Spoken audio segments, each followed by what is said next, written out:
Hello guys, ഇത് ഞാൻ അരിയുണ്ടയാണ് ഉണ്ടാക്കുന്നത്. പക്ഷേ ഉണ്ട നല്ല രീതിയിൽ വന്നിട്ടില്ല. എന്നാലും നമുക്ക് കൈയുണ്ടെന്ന് പറയാൻ വേണമെങ്കിൽ. അപ്പം നമ്മളിത് ഉണ്ടാക്കുന്ന രീതി എന്ന് വെച്ചാൽ എളുപ്പമാണ്, വെരി സിമ്പിൾ. ഇതിനായിട്ട് ഞാൻ എടുത്തിരിക്കുന്നത് റേഷൻ അരിയാണ്. തവയൊന്ന് ഉരുളി ഒന്ന് ചൂടായതിന് ശേഷം നമ്മൾ റേഷൻ അരി നമ്മൾ നേരത്തെ കഴുകി ഉണക്കി വെച്ചിട്ടുണ്ട്. കഴുകി ഉണക്കി എടുത്തില്ലെന്നുണ്ടെങ്കിൽ അത് നമുക്ക് അതിൻ്റെ സ്മെല്ലൊന്നും നമുക്ക് പിടിക്കത്തില്ല. ഇത് നല്ല ഇപ്പം ഈ മാസത്തെ റേഷനുള്ള ഈ അരി നല്ല വെള്ള അരി, അതായത് നമ്മളെ വീട്ടിലൊക്കെ പറയും പുഴുക്കലരിയാണ്. അപ്പം അത് നല്ലതുപോലെ ചൂടായി വറുത്തെടുക്കണം. അതായത് ബ്രൗൺ കളറാവുന്നത് വരെ നമുക്ക് വറുത്തെടുക്കണം. അപ്പോൾ അത് നല്ല രീതിയിൽ വറുത്ത് മുരിഞ്ഞ് വരണം. മുരിഞ്ഞെന്ന് വെച്ചാൽ നമ്മൾ ആ പൊരിയുടെയൊക്കെ ഒരു തിക്നെസ് കിട്ടുന്ന രീതിയിൽ നമ്മൾ വറുത്ത് എടുക്കണം. ഇതേപോലെ നമുക്കത്, പക്ഷേ കൂടുതൽ തീ ഇടാൻ പാടില്ല. തീ ഇട്ടാൽ അടിയിൽ പിടിക്കും, കരിഞ്ഞും പോകും. പിന്നെ നമുക്കതൊന്നും ചെയ്യാൻ പറ്റത്തില്ല. അപ്പം നമ്മൾ നല്ലതുപോലെ വറുത്തെടുക്കുക.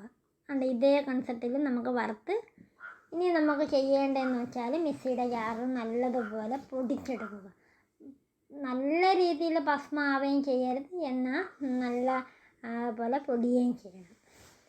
അതായത് ഈ തിക്നെസ്സിൽ നമുക്ക് കിട്ടണം. നമുക്ക് കൈ കൊണ്ടെടുക്കുമ്പോൾ ചെറിയൊരു തരിതരിപ്പ് നമുക്ക് നല്ല ക്രിസ്പി ആയിട്ട് നമുക്ക് കിട്ടത്തുള്ളൂ.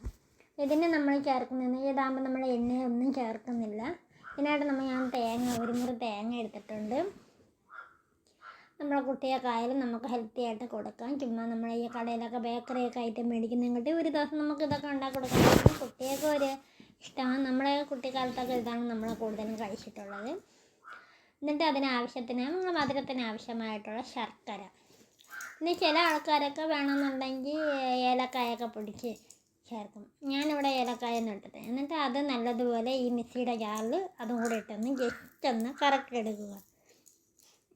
കറക്റ്റ് എടുത്തതിന് ശേഷം ഇതിൽ നമുക്ക് കൂടുതലും വെള്ളം നമുക്ക് ചേർക്കേണ്ട ആവശ്യമില്ല. ഓൾറെഡി നമ്മൾ ആ തേങ്ങാപ്പാലും എല്ലാം കൂടെയൊക്കെ മിക്സിയിലിട്ട് അടിച്ചുകൊണ്ട് അതിൻ്റെ വെള്ളം അംശമൊക്കെ ഉള്ളതുകൊണ്ട് നമുക്ക് നല്ലതുപോലെ കുഴച്ച് ഉരുട്ടിയെടുക്കാം.